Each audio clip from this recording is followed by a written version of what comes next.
In this particular episode, I'm going to talk about the Archons. Gnostics were like mystics. Mystic is a seer, one who can see and pierce the fog of this light, which is an illusion that's blinding us to the truth. It's the light that's blinding us to the truth, whatever. So, and a Gnostic is able to pierce the fog and to see through that.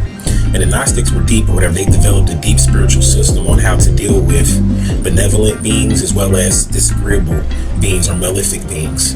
And the Archons are basically what the Gnostics would call so-called malefic beings.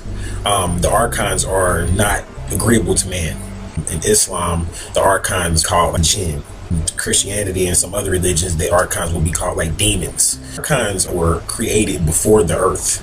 Like before the earth was formed, they were already in existence. They're composed of what's called obsidian, black light. The Archons have a lot of control, but there's a way to break free from their control, and I'm going to get to that. And they've been really famous for creating mainstream religions, which is, of course, Christianity, Judaism, and Islam. The Archons are responsible for creating those religions. So when you hear me talk about aliens and ETs that created these religions to control you, you have to know that these were the Archons, and they would manifest in different forms to control people. The information that they're giving us, everything is polar here on this plane. So if they're giving you something good, there's bad coming behind it. And that's what people fail to realize. So man got drunk off of power because the Archons put these different popes, pharaohs, these different basically so-called religious leaders or spiritual leaders into power, and these leaders became drunk off the power that they gave them, and they became imbalanced. And the Archons were able to control the religious leaders through their own imbalancement, and they were able to control the people through the religious leaders, basically putting fear into the people. Because the Archons rule off of fear. Very key point here that I want to kind of like drive home. Now, when you start talking about like fear, this is the paradigm that they use to create this fake reality that they control. The only reason why the Archons and so-called extraterrestrial beings, and I'm going to go into how they became extraterrestrials, control things, is because they basically mastered this art of manipulating fear. And this fear is an energy. They've mastered this energy to where they learn how to instill fear into man, to where he creates a false reality for his or herself. A man or woman creates a false reality for themselves based on this fear. So I know people are like, well, how in the hell could that happen? But just think about it. Most of the things that you do in your life, just keep it real with yourself. You don't have to answer this out loud, but most of the things you do in your life, you kind of do it because you feel like you have to do it. And when you think about that, you're probably doing it because you are in fear. Say, for instance, you're like, I don't really want to go to work, but I have to, because if I don't go to work, I'm going to lose my job. I'm going to get kicked out on the street. My kids are going to be starving, so I have to go to work. I understand that. I'm not telling you to quit your job. Don't think Ram Hotep is telling you to quit your job. It's not what I'm telling you to do. I'm just explaining to you how fear can create your reality, a recurring reality for you, because fear takes away from your creative energy. It takes away from it. So every time you tell yourself, I got to do it because of that, you're just basically taking away from that creative energy and then putting fear in the place of that creative energy, and you're constantly creating a recurring reality for yourself that the Archons have mastered. They've mastered the art of illusion, and they know how to make illusion reality. You got to keep that in mind. They're not making illusions realities through fear. So they have you living in a world based off fear, and most of it's through programming of religion. So they put these religious leaders in places, put them up there. They're in fear. The religious leaders in fear. So he's giving you fear. She's giving you the fear that's in their heart and in their chest, and they're passing it on to you. And really, this is the Archon using what's called laser technology to create a fear-based reality for you. Archons are masters of technology. Now, to understand the Archons, I'm gonna go more into the extraterrestrial aspect. Now, many of you have heard me talk about the reptilians, and basically how the reptilians, for the most part, control most of your world, major religions and your media and all that type of stuff controlled by the reptilians, right? Now, when you start studying the Archons, you'll find out that the reptilians are the Archons. That's right, the reptilians are the Archons. Same thing. In the Gnostic view, they describe different Archons. You got to keep in mind, these Gnostics wrote about these Archons before we ever knew about a so-called reptilian. Like, this is before 1947, before we got deep into this alien thing. Or, I mean, this Gnostic thing goes back to the Indian texts. You know what I'm saying? So we talking 3,000 years old, and they wrote about these reptilians. And they explain, these Archons, and the way they explain them, and you read about them, their description, they sound just like reptilians. They say they look like reptiles. They say some of them look like embryos. It's three types. reptiles, embryos, and it's another type that I forgot. But when you really decode the descriptions of what they're saying, you can research this stuff on your own. You're going to find out that basically these are your reptilians. These are your reptilians that they're describing or whatever, and they're just giving you a description of what they seen when they pierced the fall. So the Archons are really in truth the reptilians. And according to the ET history, and many of you have heard me teach about, the reptilians enslaved a certain species of the Greys. You heard about that, like how the reptilians enslaved a certain species of the Greys. But then when you start to study the Archons, you'll find out that the reptilians and the Greys are Archons. They're all Archons, or what you would call so-called demons. And what they did was they can change and shapeshift, the Archons.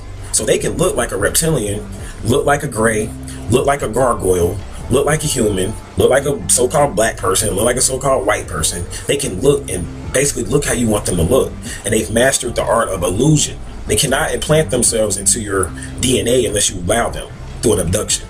Now, some people get abducted and they don't realize that the Archons can abduct you and basically allow you to give over your free will to them, because they can't penetrate your free will. But if you give over your free will to them in abduction, you might not be conscious of this, they can begin to put implants in you. So then now they're becoming a part of you. This is what they do to like the religious leaders that they put in places of power. They'll put implants in them so they know for sure they can keep them up under this fear-based control, and they can keep piping that fear out to the people through the rays, through the waves. So they control people through waves and through rays. Remember, they're primordial. So they've been here before us.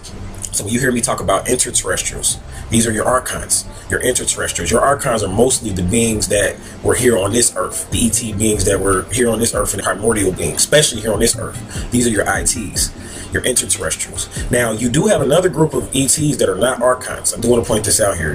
These beings are composed of something different. They're not composed of obsidian light. And I'm not going to really talk too much about that here. I'm not going to really talk too much about that as far as those beings, because I'm going to do a separate video on those beings. Now, those are the beings that come to help humans. When you hear about different ETs that come to help, those are the beings that come to help. And I know somebody out there is thinking like, well, how do you know if it's an Archon coming versus an ET that, is sent to help? Like, how can I really tell the difference? It's easy. They deal in fear. The messages that the Archons are going to bring to you are all fear messages. They're all fear. Like, so if you feel like you're getting revelations from God or the Lord, because Archon means Lord. These are your dark lords. Like when you hear about the dark lords, that's the Archons made of obsidian light.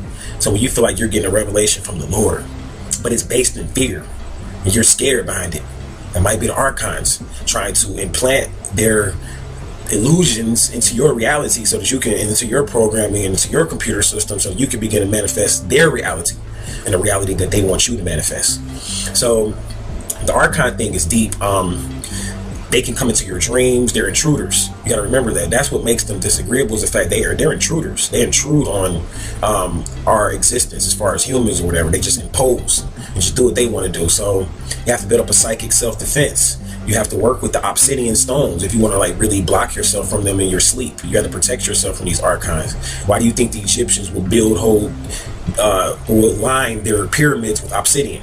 To protect themselves from these Archons that could penetrate through that. So the Archons can't really get through if you, build up a defense system and you're not operating in fear, and you remove all your implants by detoxing, by taking in love, positive energy. With the information that you read shouldn't be fear-based. If you're sitting up here reading a lot of these conspiracy theorists, they're controlled by the Archons too, and they like put a lot of fear. That's all they do is talk about this is going to happen, that's going to happen, this is going to happen. They're trying to scare you all the time, and they don't give you no solutions. That's how you know that's an Archon.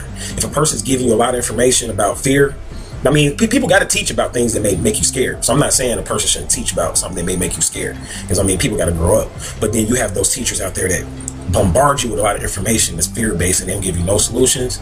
They could be being controlled by the Archons. So definitely got to wise up and know that they can intrude on you in your dreams. They can cause you to dream about things. You need to watch the movie Inception, because the Archons deal in that type of science, as far as that type of dream science. They can do shared dreaming, all that type of stuff. They can, it's to the point, some people wake up in the middle of their dreams and they can see the Archon standing there. Like if you wake up sometime, if you really lucid, you just happen to wake up in the middle of your dream, you might still be in halfway in that reality to where you can see the illusions of the Archons standing around you, standing around your bed, a dark being standing around your bed, causing you to have dreams, because they're projecting They're communicating with you through their thoughts, telepathically, using clairaudience, and they're causing you to have certain dreams or whatever. And they can get you on one level, like just like in Inception, they'll have you basically dreaming about one thing, then they'll take you into a deeper level of it, and they'll take you into a deeper level of it, and they'll take you into a deeper level of it, and they're doing this so that you can forget, And then once they get you to that point where you're totally in your subconscious mind and they know you're not going to be conscious of what they're about to do, once you come out of it, that's when they start to implant things in you. And that's when they start to like basically try to scare you. And that's when they start sending you all these nightmares and things like that, because they're trying to control your reality. These are your archons, people. So you definitely got to look out for them.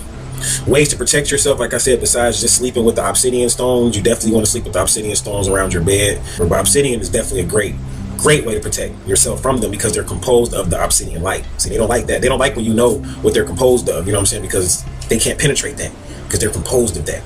You got to remember now, the archons are like, when you start studying like demonology, these are your archons too. And the archons can be used and worked with. And I know people are like, what? I don't want to work with them. That's a demon. I just want to get as far away from that thing, or whatever you're talking about, as I possibly can. I don't want to work with that shit.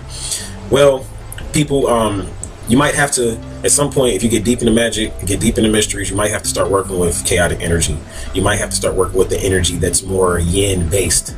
You have to remember that though the archons are intruders and they like to impose on your free will, that they don't like when you know their nature. And their nature is based on a negative polarity, or a yin based polarity. Chaos comes from the yin based polarity. And they're very receptive creatures. So they don't really have a lot of they don't have a will at all, and their intent is usually singular. Basically, what I mean by that is that, like, you know how you might have multiple intentions in this life, whereas an archon is very chaotic. That's the thing. Most of it is very chaotic. So that's why they're associated with like demons and stuff. These are your archons, and a lot of people are scared to work with them, because all these things interrelate with each other. So if you work with the dark side, you can work with the dark side, but you have to know, the magician always has to know that this being has a singular intent. So if you invoke this deity, know that it's going to do what it's in its nature to do, until you close that door off, or figure out a way to close that door off. And a lot of magicians can't. Once you let the archon through, it's hard to close the door off. That's why a lot of people don't really like working with the clip off in demonology and the dark.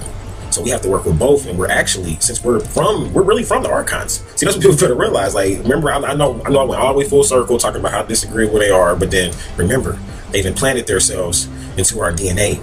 They created these reptilians, these greys, and these species that we mixed with, these extraterrestrial beings that I spoke about that we mixed with, and they've implanted themselves, this dark obsidian energy, into us. So when you start talking about people are evil and humans are bad, and why do people do such wicked things and all this wickedness and evil and all that, that's the archons.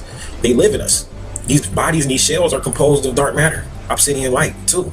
All of us. I don't care what your race or nationality is. The archons live in us. So when you start talking about people purging themselves of this demon, that's really talking about purging yourself of the fear that the archon puts in you.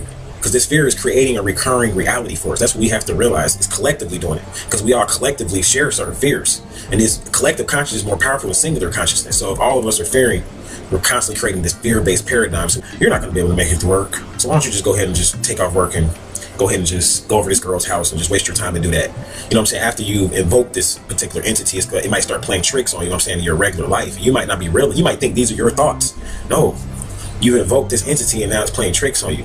And this can happen even if you don't invoke it. That's what I'm trying to explain to these people, like to you people here, is that it doesn't really matter. You know what I'm saying? Because whether you invoke it or not, they can still intrude on you because they're intruders. So you have to know that they all have a single intent. You have to really begin to study demons, really. If you really want to understand each archon and how it works, you have to study the system of demonology. You have to study Hades. You have to study Lucifer. You have to study Beelzebub. You have to study these different entities or whatever, Shakur, these dark entities that people don't like to talk about. You have to begin to study these primordial deities and learn each of their intents so that you can know how to work with them. I mean, working with these particular entities isn't bad once you know their intent. It's the lack of knowledge that creates fear. Remember that, the lack of knowledge. That's all it is. If we had more knowledge, we would not have fear at all. Because the reason why we fear the devil, the reason why we fear demons and all of this stuff, and archons and aliens, whatever you want to call them, same thing, is because we don't have any knowledge of them. We don't really know what they can do and what they can't do. See, when you know what they can do and what they can't do, they can't bother you. And that's why the indigos of Atlantis, the starseeds of Atlantis, the crystal children of Atlantis were so powerful, because they didn't deal in a fear-based doctrine. And I'm going to talk more about that in my next episode, which is going to go into Atlantis. I know a lot of people have been waiting, so we're going to be getting into that in the next episode. So until we meet again, hope you learned something from this video. whether it's in your dreams and in real time.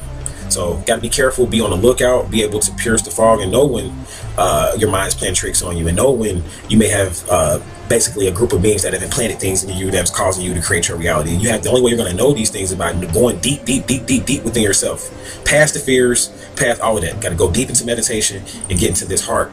Got to get into this heart. You got to get past here, because they like to implant themselves in your mind and your brain or whatever, because they know the brain can be easily manipulated. The brain lies to you all the time, but the heart doesn't.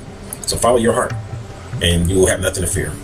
Thank you for listening, and thank you for watching. And until we meet again, I'll leave you all in peace, love, and light.